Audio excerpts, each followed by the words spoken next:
আমরা এখন কত বড় লোক হয়েছি জানেন, ভাবতে পারবেন না। আমরা আজকে আমাদের ব্রেকফাস্ট যেটা ধোসা সেটা সুইগি করেছি। ওই যে ছেলেটা ওখানে দাঁড়িয়ে আছে, এই যে এই জীবনের প্রথম।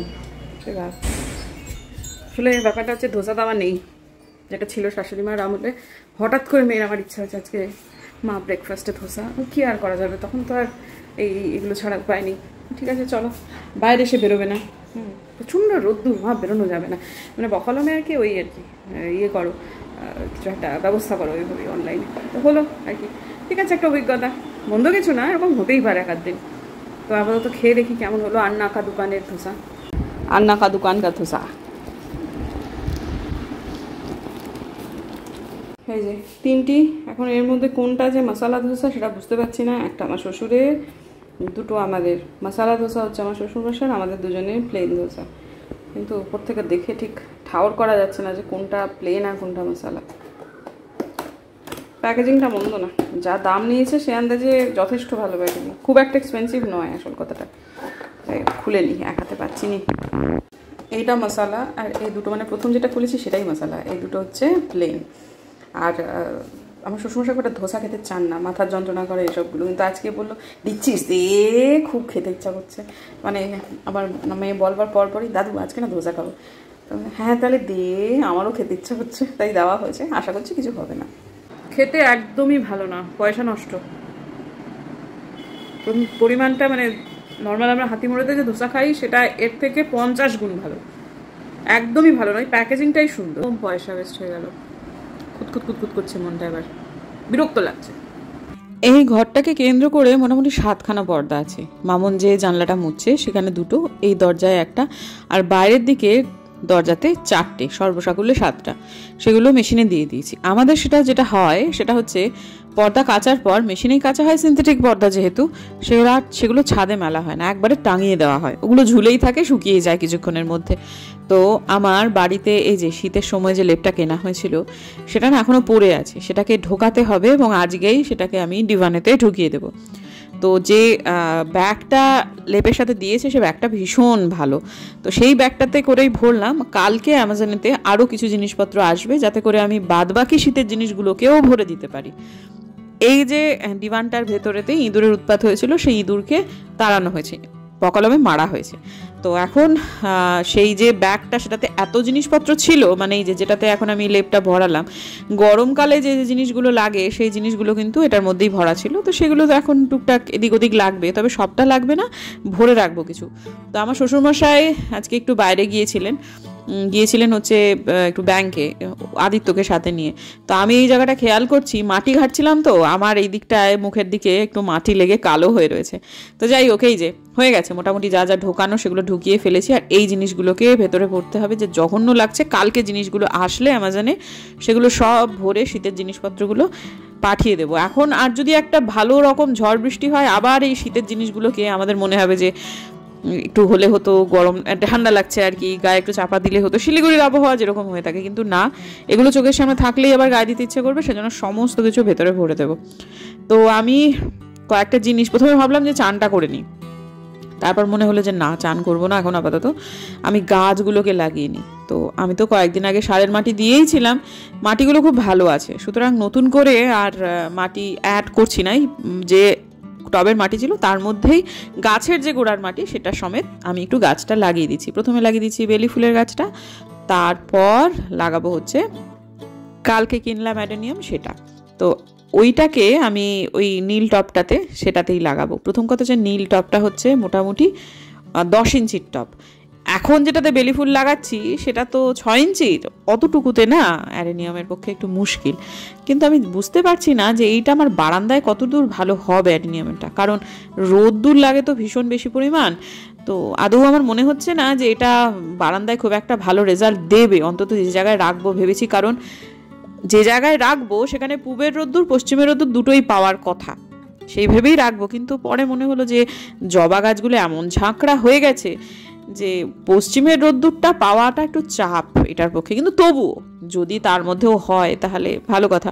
এমনিতে তো অ্যাডেনিয়ামের পরিচর্যা খুব একটা মারাত্মক কিছু নয়, এখানে আমাকে এখন একটু সিউইড দিতে হবে, সেটা আমি পরবর্তীকালে অ্যাড করব।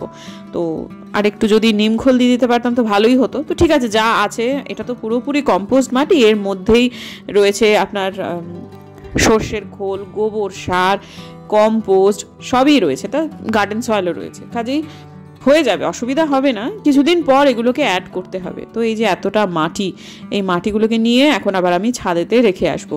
এই কাগজ পেতে কাজ করাতে যেটা হলো সেটা হচ্ছে বারান্দাটা তেমন খুব একটা নোংরা হলো না, এদিকে আমার গাছ লাগানো হয়ে গেল। তবুও কিছুটা মাটি তো পড়বে, সে না হয় একবার দুবার একটু জল দিয়ে দিলেই ব্যাপারটা মিটে যাবে।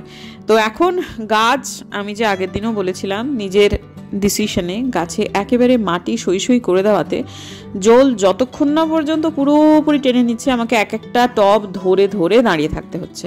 সেই জন্য আমার সময়টা একটু বেশি লাগলেও তাতে গাছগুলো আমার ভালো আছে, সেটার জন্য আমি খুব খুশি। কিন্তু এই যে এটাতেও আজকে হলো যে এক্ষুনি রাখলাম, দেখুন তলাটা দিয়ে পড়ে গেল হচ্ছে কিছুটা মাটি। আসল কথাটা একবারে আলগা মাটি, সেটাও সই করেই দেওয়া হয়েছে। আর কত কম মাটি দেব, তাও তো গাছগুলো যে কি পরিমাণ অ্যাডজাস্ট করে এই ঢাকা বারান্দায় সে তো বুঝতেই পারি। একটু মাটি না হয় দিলামই, বা আমার না হয় একটু সময় বেশিই লাগলো, কি আর করা যাবে, তারাও অ্যাডজাস্ট করছে, আমাকেও একটু অ্যাডজাস্ট করতে হবে। আমার নিজের সিদ্ধান্তে এদেরকে আমি এখানে রেখেছি। এত তো মানে সব কিছুই ওদের কাছ থেকে আশা করা যায় না, তাই না? তবে আমি শুনেছি, আমি জানি না, আমাকে তো ফুল ফোটা অবস্থায় দেখিনি, এই অ্যাডিনিয়ামটা নাকি হলুদ রঙের হবে। আমার বারান্দায় না এখন কোনো হলুদ রং নেই, সেই জন্যই এটা কিন্তু নিয়েছি। না হলে অরেঞ্জ অ্যাডিনিয়ামের আমার খুব ভালো লাগে, কিন্তু অরেঞ্জে ওই যে দোপাটিখানা সেটা তো একদম পুরোপুরি গেরুয়া রং, সেই জন্য আমি একটু হলুদই ইচ্ছে করে নিলাম। মাঝখানে লতা কলকেটাকে তো কেটে ফেলেছি। কাঁচা হলুদ রংটা আমার অত্যন্ত পছন্দের রং। কাঁচা হলুদ এবং সবুজ এই দুটোর কম্বিনেশনে লতা কলকেটা যে এত সুন্দর লাগতো, কিন্তু ওটাকে সরানোর দরকার হয়ে পড়েছিল। সত্যি কথা, বারান্দাতে অত ভারী টব সমেত গাছটাকে রাখা একটু মুশকিল হয়ে যাচ্ছিল। আর ওই বেয়ে সব উল্টোপাল্টা জায়গায় চলে যাচ্ছে, কারেন্টের তার ধরে ফেলছে, একটু মুশকিল হচ্ছিল। সব মিলিয়ে মিশে আমাকে ওটা উপরে পাঠিয়ে দিতে হয়েছে। কিন্তু আমি হলুদ রংটাকে খুব মিস করি, যার ফলে নিয়ে এলাম। আমি জানি না, এখন হয়তো ফুল ফুটলে দেখবো অন্য কোনো একটা রং বেরোচ্ছে, হতেই পারে। যাই হোক, আপাতত সব মিলিয়ে মিশিয়ে গাছটা পরিচর্যা আজকের দিনের মতো আমার সম্পূর্ণ হয়ে গেল।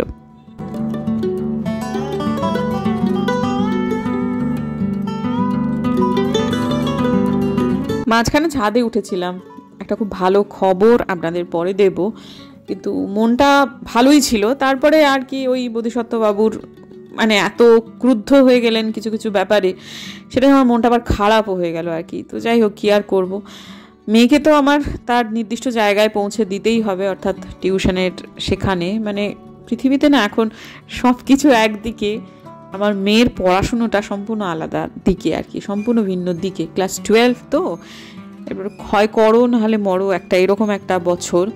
স্বাস্থ্য ঠিক রেখে, যতদূর ভারসাম্য বজায় রেখে এই দিকটাকে আমাকে একটু ব্যালেন্স করতেই হবে। বাড়িতে স্থিতাবস্থা রাখতে হবে, যেন তেন প্রকারণ রাখতে হবে, কোনোভাবেই যেন ওর একটি ঘন্টাও না নষ্ট হয়, অন্তত আমাদের কারণে। সেই চেষ্টাই রয়েছে এখন আপাতত। আমি কোনো দিকেই এখন কোনো মনোযোগ দিতেই পারছি না আপাতত। তার টিউশন, তার পড়া, তার সব কিছু, তার নিজের স্বাস্থ্য, মানসিক স্বাস্থ্য, সব দিক মিলিয়ে মিশিয়ে এখন ভারসাম্যের মানে ওই আর কি মাদারির খেলা দেখাচ্ছি আমি, যেটা হচ্ছে ওই দড়ি নিয়ে লাঠি দিয়ে হাঁটা সংসারেতে, সব দিক যেন ঠিকঠাক থাকে। তো যাই হোক, স্যারের কাছে পৌঁছে দিলাম তাকে পড়ার ওখানে। তারপর আমি হাঁটতে হাঁটতে যাব একটু সুভাষপল্লী বাজারে। একজন, এই যে দেখুন, প্রথমত প্রসঙ্গে করার আগে বলি যে যেতে যেতে দেখলাম একটা গাছ কাটা পড়েছে, মানে তাকে নিধন করা হয়েছে। সত্যি কথা, তার একমাত্র অপরাধ হচ্ছে সেই পাকা রাস্তার উপরে হয়তো বা তৈরি হয়ে গেছিল, হয়তো ইলেকট্রিসিটির পোলে অসুবিধা হচ্ছিল, একদম বিবেকানন্দ যে স্কুলটা তার পাশে। যাই হোক, কোনো একটা কারণে সে নিহত হয়েছে। সে এখন নতুন জন্ম যেখানে পেয়েছে সেখানে যেন সে ভালো থাকে। আর এই যে একটা বাড়ি, এটা না কাঠের বাড়ি, বাড়িটার নাম বোধহয় দক্ষিণায়ন, এরকম একটা কিছু, ভুলও হতে পারি। এর ঠিক উল্টো দিকে না টুপুরদের পুরনো যে স্টেপ কিডস, মানে টুপুর যেখানে প্লে স্কুলে পড়তো, সেটা আমার না এত ভালো লাগতো তখন এই বাড়িটাকে দেখতে। কাঠের বাড়ি তো শিলিগুড়িতে খুব একটা বেশি নেই, এই যে দেখুন জুম করে দেখালাম, এইটাই ছিল হচ্ছে টুপুরদের স্কুল। আমার তখন এই বাড়িটার দিকে প্রচুর জায়গা নিয়ে খুব সুন্দর ছবির মতো একটা বাড়ি। দেখুন কাঠগুলো এখনও কিন্তু ভালোই আছে। আমার টুপুর তো আজ ধরুন প্রায় বছর 14 আগে প্লে স্কুলে পড়তো, দেখুন কি সুন্দর আছে এখনও, কোনো রকম, তার অনেক আগের নিশ্চয়ই বাড়ি এটা, কাঠটা খুব ভালো, মেনটেনও করেছে সুন্দরভাবে, ভেঙে ফ্ল্যাট বানিয়ে ফেলেনি বা কংক্রিটের বাড়ি বানিয়ে ফেলেনি, সেই জন্য বাড়ির লোকেদেরকেও অবশ্যই মানে সাধুবাদ দিতে হয়। তো যাই হোক, যেটা বলছিলাম সেটা হচ্ছে আমি সুভাষপল্লী বাজারেতে যাচ্ছি একজনের সাথে দেখা করতে, টুপুরের একটা নতুন ক্লাস চালু হবে, সেই জন্য একটু কথোপকথন করতে। কী ক্লাস, কী বৃত্তান্ত, সেটা পরবর্তী ব্লগে আপনারা ডেফিনেটলি জানতে পারবেন, অবশ্যই জানতে পারবেন, মানে না জানানোর কিছু নেই, আপাতত সেখানে কথা বলে নেব। তাছাড়াও আমি আর একটা দোকানেও ঢুকেছিলাম।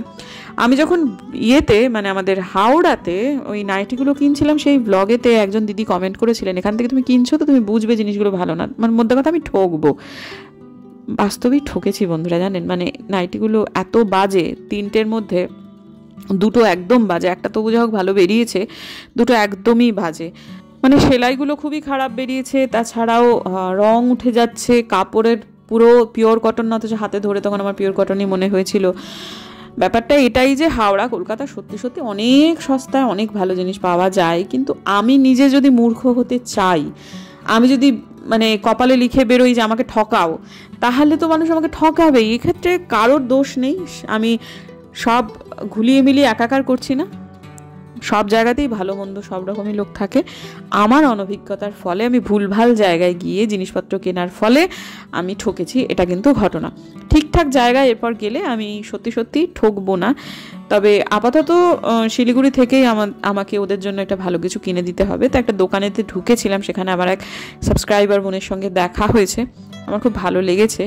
তো যাই হোক, সেটা মানে নাইটিটা আজকে ওদের জন্য কেনা হলো না, তবে ওরা তো আলপনাদি তো বছরে 2টো নাইটি আমাদের থেকে পায়, আর মামনি পায় একটা। তো মামনিরটা তো খুব খারাপ বেরিয়েছে, আলপনাদির একটা খারাপ বেরিয়েছে, সুতরাং আমাকে সে ভরপাইটা করে দিতে হবে। এখন সব জায়গাতেই ভালো মন্দ সব লোকই থাকে, অবশ্যই শিলিগুড়িতেও প্রচুর ঠক জোচ্চোর থাকে, তেমন সব জায়গাতেই আছে। আমি সামগ্রিকীকরণ করছি না, বা সবাইকে এক খাতে বসিয়ে দিয়ে বলছি না হাওড়ার সব দোকান খারাপ, সেটা নয়। কারণ আমার ননদের বিয়েতে আমরা ওখান থেকেই সমস্ত কেনাকাটা করেছি, কি ভালো ভালো দোকান। কেন যে আমি ওইখান থেকে কিনতে গেলাম জানি না। আর এটাও ঘটনা যে আমি আগের দিনও জানতাম না যে আমি ওখান থেকে কিনবো, যে আপনাদের যদি একটু আগের ব্লগে জানিয়ে দিতাম, আপনারা হয়তো বা যারা ওখানে থাকেন তারা আমাকে বলে দিতে পারতেন যে ওখানে যাও, ওই দোকানে যাও, কিন্তু সেটা তো আমি করিনি, আমি নিজেও জানতাম না।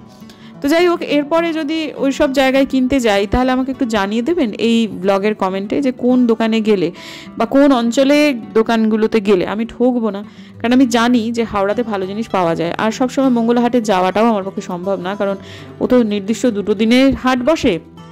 প্লিজ একটু কমেন্টের মাধ্যমে জানাবেন যে হাওড়ার বাজারের ওখানটাতে কোন দোকানগুলোতে গেলে আমি ঠিকঠাক রেটে, অর্থাৎ রিজনেবল রেটে ভালো জিনিসপত্র পাবো আর কি।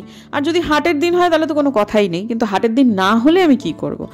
তো যাই হোক, বকবক করতে করতে রান্নাঘরের সব কাজ গুছিয়ে নিলাম, এবং গুছিয়ে নেওয়ার পরে দেখছি যে আমি একটা জিনিস মাজতে ভুলে গেছি, সেটা হচ্ছে একটা কড়াই, তার মধ্যে একটা খুন্তি, আর তার উপর ঢাকনাটা। আর পারছি না, সত্যি কথা বিরক্ত লাগছে যে এই যে সবটুকু করে ফেলেছি, এটা মাথার মধ্যে গুঁজে নিয়েছি যে আমার সব কাজ শেষ, জলের গ্লাসটা ধরে নিয়েছি, আর আমার এই সবগুলো ঘাঁটতে ইচ্ছা করলো না। তাই ভাবলাম যে থাক, এগুলোও থাক আমার হাতের হাঁড়ির সাথে, কাল দেখা যাবে কি হবে। যে মানুষ রাগে না, সেই মানুষ হঠাৎ করে রেগে গেলে যে কি ভয়ঙ্কর হয়ে যায় না, মানে কি বলবো। আর সত্যবাবু সেরকম হয়ে গেছে, মানে এত ইনফরমেশন এত চতুর্দিক থেকে আসছে, মানে সব দিক মিলিয়ে মিশিয়ে, মানে সে আর ঠিক আছে করছে, কিন্তু ও রেগে গেছে আসলে ওই সেকুলারগুলোর উপরে আর কি। কিছু মানুষ ডাইরেক্ট ওকে চ্যালেঞ্জ। এখন দেখুন, ইন্ডিয়ান আর্মির প্রতি বিরূপ মনোভাব রাখার কোনো জায়গায় আমরা নেই। আমরা একজন ইন্ডিয়ান আর্মির অফিসারকে একেবারে শূন্য থেকে অফিসার হতে দেখেছি, তো তারপর তাদেরকে যেহেতু সরাসরি পরিবার, একমাত্র বোন আমার হাজব্যান্ডের, তার হাজব্যান্ড, কাজেই তাকে যে লাইফস্টাইলের মধ্যে দিয়ে যেতে হয়, তার পরিবারকে যে ধরনের সমস্যার সম্মুখীন হতে হয়, সেগুলো তো একেবারে হাতে গরম আমরা ফেস করি। তো মানে আমরা নিজেরা না, আমার টুকটুকি দিকে দেখে প্রত্যক্ষ মানে পরোক্ষ হলেও সেটা ভীষণ কাছের মানুষকে দেখছি। যখন রাই জন্মালো, কয়েকদিনের বাচ্চাটাকে রেখে বাবাকে চলে যেতে হয়েছে ফিল্ড পোস্টিংয়ে। মানে সাধারণ মানুষেরা, মানে পোস্টপার্টাম ডিপ্রেশন কি হতে পারে, কি বৃত্তান্ত, হাজব্যান্ডের সঙ্গ পেতে ইচ্ছে হচ্ছে, যায় আসলে। মানে দেশ ওদের কাছে প্রথম, দেশই হচ্ছে স্ত্রী, দেশই হচ্ছে মা, দেশই হচ্ছে বাবা, দেশই হচ্ছে প্রেমিকা, দেশই হচ্ছে প্রেমিক, সেটাই সবার আগে 1 নম্বরে, তারপর ফ্যামিলি। তাই বলে কি বাবার অপত্য স্নেহ নেই? সে মেয়ের জন্য তার মন খারাপ করতো না? করতো, আমরা বুঝতে পারতাম, খারাপও লাগতো, কিন্তু সে সময়গুলো তো আমরা দেখেছি খুব কাছ থেকে তাকে, না বারবার যাচ্ছে ঘুরে ঘুরে, মানে 1 মাসের রায় তখন আমি এখানে শিলিগুড়িতে টুকটুকি দিই, দরজার কাছে যাচ্ছে আবার ঘুরে চলে আসছে, বাচ্চাটাকে একটুখানি দিচ্ছে, আবার যাচ্ছে আবার ঘুরে চলে আসছে, বাচ্চাটাকে একটু পায়ে একটু হাত দিচ্ছে, একটু আদর করছে, একটু চুমু খাচ্ছে। হ্যাঁ, বোঝাই তো যাচ্ছে তো যে ও খুব কষ্ট হচ্ছে, কিন্তু ও তো ফৌজি, কষ্ট বলে চলবে না তো, ওটা ডিউটি। যে কোনো সময়ে যে ওর প্রাণ চলে যেতে পারে, সেজন্য ও তৈরি, বাবা মা তৈরি, বাড়ির সবাই তৈরি। ওরা এখন যে সিচুয়েশন তৈরি হয়েছে এই দিনগুলোর জন্যই ট্রেনিং করেছিল। মধ্যবর্তী যে সময়টায় দেশকে নিরাপত্তা দেওয়া বা ওর যা ডিউটি সেগুলো তো করেইছে, কিন্তু এখন যে সময়টা, ঠিক এই সময়ের জন্য ওরা টকবক টকবক করে ফুটছে যে এইটাই তো টাইম, এইটাই তো টাইম। তো এখন যদি ইন্ডিয়ান আর্মিকে কেউ গালাগালি করে তাহলে বোধিসত্ত্ববাবুর পক্ষে খুব ডিফিকাল্ট, বোধিসত্ত্ববাবুর কেন, আমাদের সবার পক্ষে খুব ডিফিকাল্ট। আরও মুশকিলটা হচ্ছে এই ধরনের নেগেটিভিটির ঢেউ তো শ্বশুরমশাই পর্যন্ত পৌঁছতে দেওয়া যাবে না, তার বয়স হয়েছে, তার একমাত্র জামাই কী অবস্থার মধ্যে দিয়ে, তিনি খুব ভালো আসতে পারে না, দেখতে ইচ্ছে করে, ওনার মন খারাপ করে, মানে ওই ব্যালেন্সটা বুম্বাদাকে করতে হচ্ছে। বুম্বাদা বলে দিয়েছে বাবাকে কয়েকদিন ডেটা অন করবে না, কোনো কিচ্ছু দেখবে না, তুমি বাড়িতে থাকো, টিভি দেখো, এর অতিরিক্ত কিচ্ছু করবে না। বাবা কথা শুনেছে, সব মিলিয়ে মিশিয়ে লোকটা ভারসাম্য রাখতে আজকে আর পারেনি, প্রচণ্ড রাগারাগি ছোটা প্রভাব তার ইউটিউব চ্যানেলেতেও আজকে পড়েছে, মানে সহজ শেয়ার বাজার, মানে তার চ্যানেল না, অ্যাকচুয়ালি ওটা আমারই চ্যানেল, যেহেতু সে কন্টেন্ট দেয় সেহেতু ওই কথাটা মুখে চলে এলো আর কি। তো দেখবেন ডেসক্রিপশানে প্রত্যেক দিন আমার লিঙ্ক দেওয়া থাকে, লাস্ট ভিডিওটা দেখবেন, বোঝা যাচ্ছে লোকটা লুকিয়ে রাখতে পারছে না নিজের অ্যাঙ্গার। আমার একটু ভয় ভয় করে, কারণ মানে যখনই প্রচণ্ড রেগে যায়, রাগের বিস্ফোরণ ঘটে, তারপর 2-1 দিন ওর একটু শরীরটা খারাপ থাকে, কিন্তু এখন পুরো দমে কলেজ চলছে, প্রত্যেক দিন কলেজে যেতে হচ্ছে, যে আমার তো চিন্তা হবে। একটু ভালো জিনিসও হয়েছে, তখন বাইরে বেরোনোর আগ দিয়ে আমি ছাদে গেছিলাম, তখন দেখলাম মানে টুকুরকে নিয়ে বেরোনোর আগে, সেটা হচ্ছে আমার পদ্মে কুড়ি এসেছে, 1 নম্বর ভালো খবর। 2 নম্বর ভালো খবর হচ্ছে আজকে এটা দোকানে আমার এক সাবস্ক্রাইবার বোনের সঙ্গে দেখা হয়েছে, সে আমাকে এত সুন্দরভাবে আমাকে কি বলবো অ্যাপ্রিসিয়েট করেছে। রিমা আমার অনেক পুরনো ব্লগে যে আমি মানে আমার রান্নাগুলো দেখাতাম, সেই রান্নাগুলোর কথাগুলো বলছিল, আমার সত্যি খুব ভালো লাগলো। বাজেট সবজি আমি করতাম, হ্যাঁ এটা ঠিকই, তারপর পনিরের তরকারি, আরও অনেকগুলো, মানে আমি সত্যি সত্যি খুব খুশি হয়েছি আজকে ওর কথায়। আমার নিজের পুরনো অনেক ব্লগের কথা মনে পড়ছিল, তো আবার নিয়মিতই রান্নায় ফিরবো ভাবছি। মিনামাসে একটা করে দিয়ে গেলে আমিও আর একটা রান্না করব, কারণ অনেকেই কিন্তু আমার যে সময়তে আমি রান্না করতাম তারা আমার সেই রান্নাগুলো দেখতেন, তারপর নিজেরা ট্রাই করতেন, এবং বহুজনেই আমাকে এই ব্যাপারটা বলেছেন। এটা সত্যি সত্যি আমার খুব ভালো লেগেছে আজকে, এবং আমি করব অবশ্যই, আবার নিয়মিত রান্না শুরু করব। দেখি, খুব খুব ভালো লেগেছে আজকে ওর মন্তব্য, এবং ওর যেভাবে আমাকে অ্যাপ্রিসিয়েট করেছে, আমার মনোবল খুব বেড়েছে সত্যি। তো যাই হোক বন্ধুরা, আজকে দিনের জন্য বিদায় নিচ্ছি। ফোনে 5% চার্জ, আর কথা বলা যাবে না আমি জানি না, আমি তো ব্যাক ক্যামেরা করে কথা বলছি, আমি জানি না উল্টো দিকে বন্ধ হয়ে গেছে কিনা, আদৌ রেকর্ড হচ্ছে কিনা। তো যাই হোক, যদি আমার ভিডিও ভালো লাগে সাবস্ক্রাইব করবেন প্লিজ, সাথে নোটিফিকেশন বেলটাকে অন করবেন, যাতে ভিডিও দিলেই নোটিফিকেশন চলে যাবে আপনাদের কাছে। দেখা হচ্ছে আগামীকাল, ততক্ষণের জন্য টাটা।